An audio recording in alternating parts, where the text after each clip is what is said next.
In 1984, I was 12, and back at my parents' house, we would listen quite a lot to a guy called Mike Oldfield, who was sort of the big shot in the European charts at that point in time.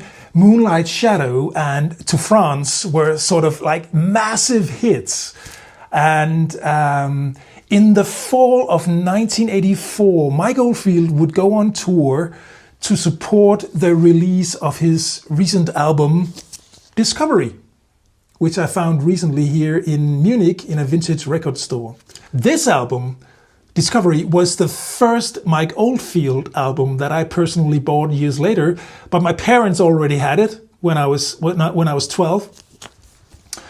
And to support the album, Mike Oldfield went on tour on a European tour in 1984, and he came to Copenhagen to play, and my parents had tickets.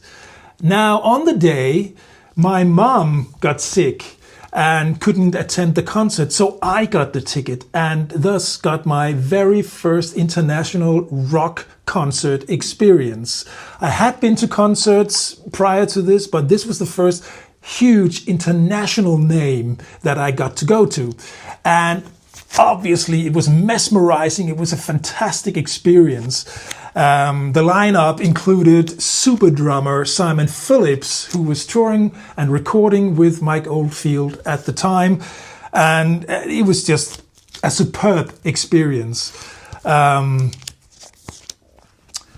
So when I recently got the album once again, sort of buying all the albums that I sold like years ago, but yeah, that's how it goes.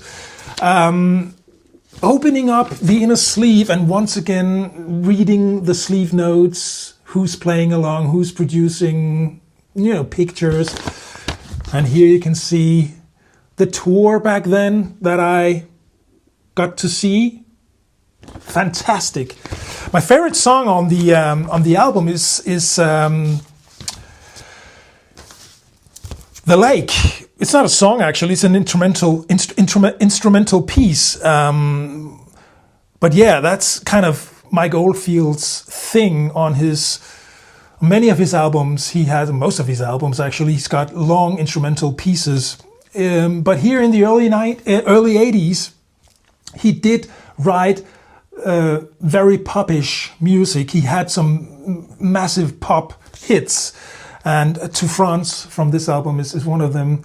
Moonlight Shadow was from the album prior to this called Crisis.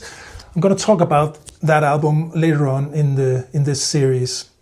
But yeah, I paid 10 euros for this. And it's in good condition, so I'm fairly okay with this.